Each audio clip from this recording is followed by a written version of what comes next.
शुरू हो गए। लेकिन इन टुकड़ों से इस बात का पता लगाना बहुत ही मुश्किल था कि यह आखिर किस जानवर के हो सकते थे। उन लोगों ने माइन को और गहराई तक खोदा और जो दृश्य उनके सामने आया वो हैरान कर देने वाला था। उनके सामने करोड़ों साल पहले धरती पे रहने वाले 30 सांपों की हड्डियां थी। उनमें से एक सांप की पूरी हड्डी मौजूद थी जिसमें उसका सिर भी शामिल था। जब इसकी लंबाई को नापा गया तो इसकी लंबाई करीब 15 मीटर थी। वैज्ञानिकों ने जानकारी दी कि उन कर्मचारियों ने जाने अनजाने में एक टाइटेनेबुआ की खोज की थी जो कि धरती पे रह चुका अब तक का सबसे विशाल सांप था। ऐसा माना जाता है कि टाइटेनेबुआ करीब 5 से 6 करोड़ साल पहले रहा करते थे। टाइटेनेबुआ भी हर एक सांप की तरह कोल्ड ब्लडेड थे, जिसका मतलब है कि उनका मेटाबॉलिक रेट उनके आसपास के तापमान पर निर्भर करता था। उन्हें रहने के लिए गर्म तापमान की जरूरत थी और उस समय का गर्म तापमान ही एक कारण था कि टाइटेनेबुआ इतने विशाल हुआ करते थे। टाइटेनेबुआ करीब 50 फीट लंबे थे, जो कि आज के विशाल एनाकोंडा का करीब 2 गुना है। आज के समय का सबसे बड़ा सांप भी टाइटेनेबुआ के सामने बच्चा नजर आता।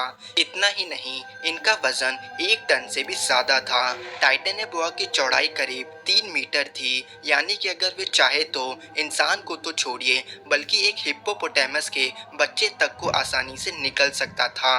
कहते हैं कि एक टाइटेनेबुआ दिखने में ठीक एनाकोंडा की तरह दिखता था, लेकिन साइज में कई गुना ज्यादा विशाल। इतना ही नहीं, उनकी ज्यादातर हरकतें एक एनाकोंडा की तरह होती थी। वे अपना ज्यादातर समय पानी और उसके आसपास की जगहों में बिताते थे। यही कारण था कि नदियों में रहने वाले बड़े बड़े मगरमच्छ, कछुए और मछलियां इनकी भोजन बनती थी।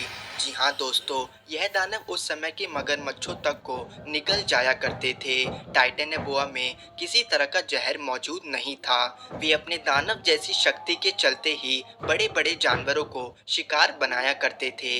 वे अपने शरीर को अपने शिकार के शरीर से लिपटा कर उसे इतने भयंकर प्रेशर से दबाता था कि कुछ मिनटों में ही उस जानवर की जान निकल जाया करती थी। यह प्रेशर करीब एक आदमी को 2 हावड़ा ब्रिज के नीचे आ जाए इतने प्रेशर के बराबर था। लेकिन दोस्तों, सबसे हैरानी वाली बात है कि इतना शक्तिशाली सांप बहुत ही रहस्यमय तरीके से इस धरती से विलुप्त हो गए। वैज्ञानिक कभी भी ठीक से पता नहीं लगा पाए कि टाइटेनेबुआ कब और कैसे खत्म हो गए। कुछ कहते हैं कि समय के साथ धरती का तापमान धीरे धीरे गिरने लगा और टाइटेनेबुआ भी खत्म हो गए। कुछ का मानना है कि टाइटेनेबुआ कभी खत्म ही नहीं हुए, बल्कि तापमान के गिरने के साथ वे इवॉल्व हुए और इनका साइज घट गया।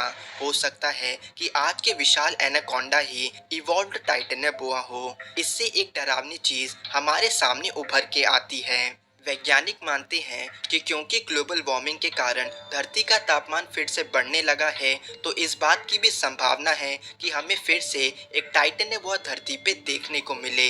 आपको जान की हैरानी होगी, लेकिन इतिहास में ऐसे कई मशहूर रहस्यमय घटनाएं हैं जहां लोगों ने 50 से 60 फीट तक सांपों को देखने की बात कही है। सोचिए क्या होगा अगर टाइटेनेबुआ आज भी हमारे बीच मौजूद हो। अगर वे आज भी जिंदा होते तो उनके पाए जाने की संभावना सबसे ज्यादा इक्वेटर के पास होती। ब्राजील, वेनेजुएला और कोलंबिया जैसी जगहों का तापमान ना ही बहुत ज्यादा है और ना ही बहुत कम, जो कि टाइटेनेबुआ जैसे सांप के लिए बिल्कुल परफेक्ट है। लेकिन सबसे ज्यादा संभावना अमेज़न जंगल में हो सकती है। यहाँ की नदियों में रहने वाले मगरमच्छ और कछुए टाइटेनेबुआ को भरपूर मात्रा में भोजन पहुंचा सकते हैं। साथ ही यह जंगल इतना विशाल और घना है कि टाइटेनेबुआ सालों साल वहां रह सकता है और इंसान को कभी पता भी नहीं चलेगा।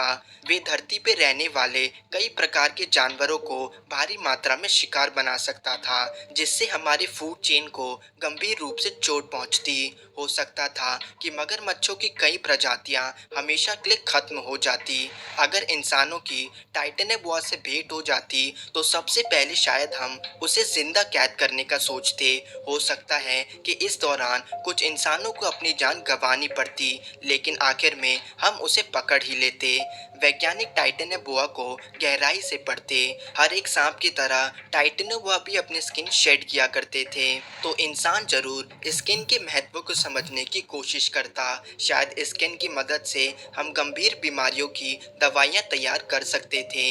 कुल मिला के बात यह है कि भले टाइटेनेबोआ कहीं ज्यादा शक्तिशाली और विशाल था, लेकिन अगर वे आज के समय में जिंदा होते तो इंसानों के लिए उसे पकड़ना या फिर मारना कोई मुश्किल बात नहीं होती।